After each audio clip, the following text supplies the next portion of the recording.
All right, this one is the sine graph plus 2.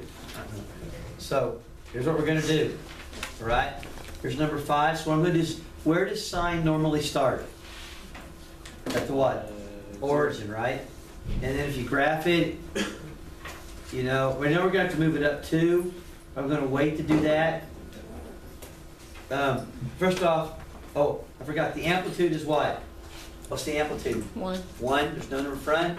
The period is 2 pi divided by the number that's in front of the x. Because the number here, there's not 1, so the number would be what? 1. So the period on this one's going to be what? 2 pi, which means it's going to be a what? Normal graph, except for this shift to the vertical shift. It starts at the origin.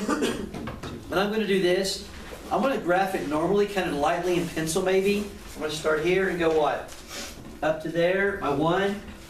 Back, I'm going to put my normal sine graph on here. All right, that's the normal sine graph. But what have I still not done? I've just not what? Moved it up what? 2. 2.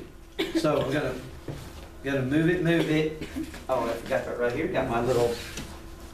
Oh, it didn't work.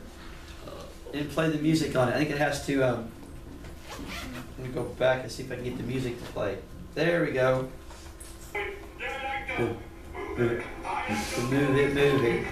Like to move it. Yeah. I can find my little... There's a little hand there. There we go. All right. So, all I did was what? I moved the whole thing up what? 2. 2. The whole thing moved up 2. Now then, what's the domain and range on all of them I said? Is it limited any? Are there any asymptotes All on real these? numbers. So the domain and range are all real numbers, but you can write that way with the negative infinity to infinity. And what's the range?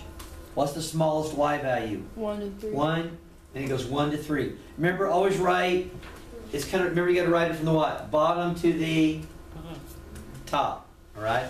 Bottom to top.